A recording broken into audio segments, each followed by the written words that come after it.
Every single one of us is in transition. And yet, no one is teaching us how to master these times. What I'd like to do for you today is to give you 5 tips based on my research for how to master a life transition. Tip number 1, begin with your transition superpower. Life transitions have 3 phases.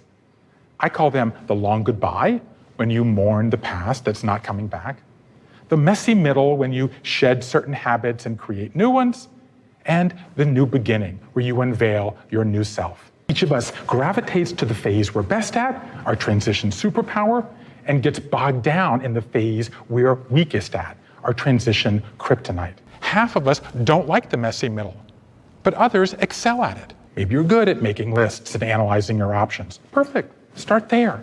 Begin with your superpower, gain confidence, move on from there. Tip number 2, accept your emotions. I looked hundreds of people in the eye and asked, what's the biggest emotion you struggled with during your time of change? The number 1 answer, fear. How am I going to get through this? How am I going to pay my bills? Number 2, sadness. I miss my loved one. I miss being able to walk. Number 3, shame. I'm ashamed I have to ask for help. Accept that it's an emotional experience. Tip number 3, try something new.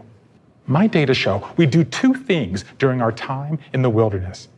First, we shed things, mindsets, routines, habits. Shedding allows us to make space for what comes next, which is astonishing acts of creativity. What was the biggest cliche at the start of the pandemic? Baking. Because the simple act of imagining that loaf of bread, or a painting, or a poem, allows us to imagine we can create a new self. Number 4, seek wisdom from others.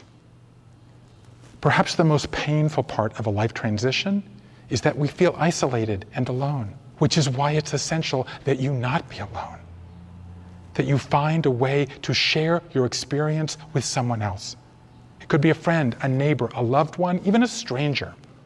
And that leads to tip number 5. Rewrite your life story.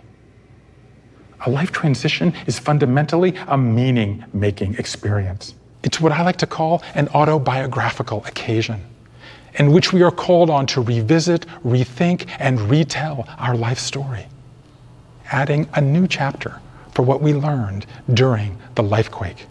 And it's a reminder that no matter how bleak your story gets, you cannot give up on the happy ending.